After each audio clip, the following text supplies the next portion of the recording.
इस बार भी राजा विक्रमादित्य ने बड़े से पेड़ पर लटके बेताल को उतारा और उसे लेकर आगे बढ़ने लगे। खुद को बचाने के लिए बेताल ने फिर से राजा को एक कहानी सुनाई।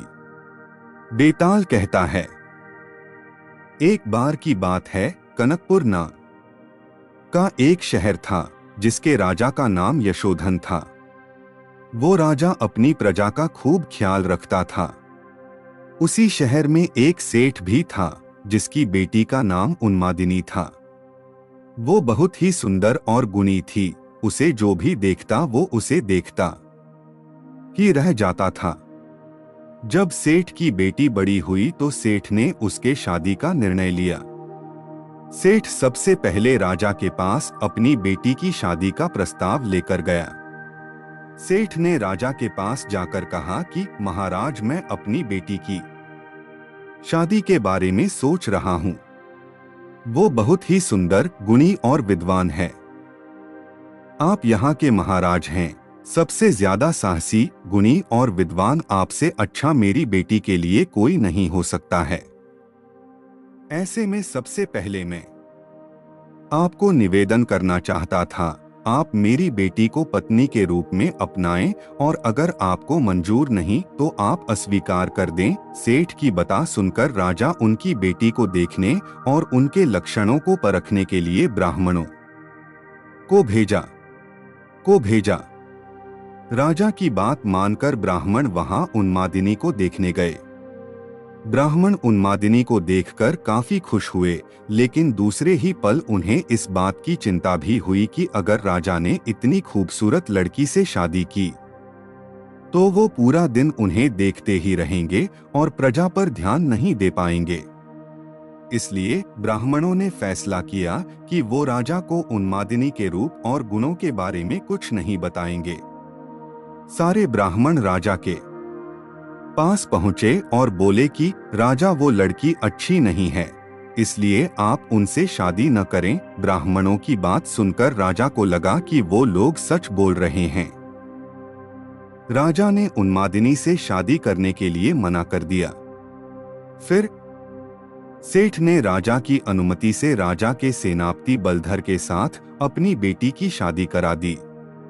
उन्मादिनी शादी के बाद खुशी से रहने लगी, लेकिन कभी कभी उसके मन में यह बता जरूर आती थी कि राजा ने उसे बुरी औरत समझकर उसके साथ शादी करने से मना कर दिया था। एक बार बसंत के मौसम में राजा बसंत का मेला देखने निकले। राजा की सैर की खबर उन्मादिनी को भी मिली। वो देखना चाहती थी कि वो कौन राजा था जिसने उसके साथ शादी नहीं की। यह सोचकर उन्मादिनी अपने घर की छत पर राजा को देखने के लिए खड़ी हो गई। राजा अपनी पूरी सेना के साथ उधर से जा ही रहे थे कि उनकी नजर छत पर खड़ी उन्मादिनी पर पड़ी। उसे देखकर राजा पूरी तरह से आकर्षित हो गए। उन्होंने अपने सेवक से पूछा, यह खूबसूरत लड़की कौन है?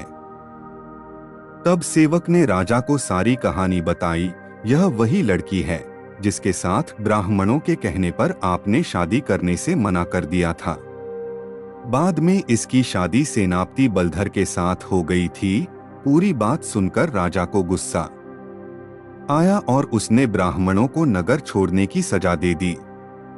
उसके बाद राजा बार बार यह बात सोच सोच कर दुखी रहने लगा। उसे बार बार शर्म भी आ रही थी कि वो एक ऐसी लड़की के बारे में सोच रहा था जो पहले से ही शादीशुदा है।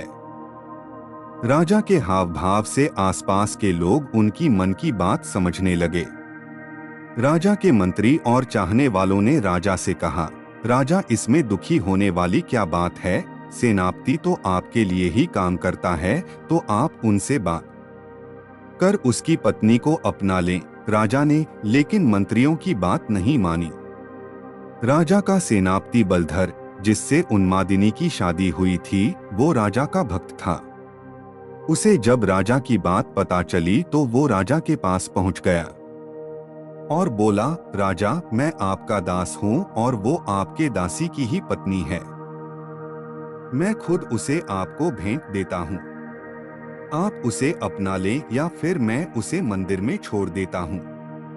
वो देवकुल की स्त्री हो जाएगी तो आप उसे अपना सकते हैं। राजा को सेनापति की बात सुनकर बहुत गुस्सा आया।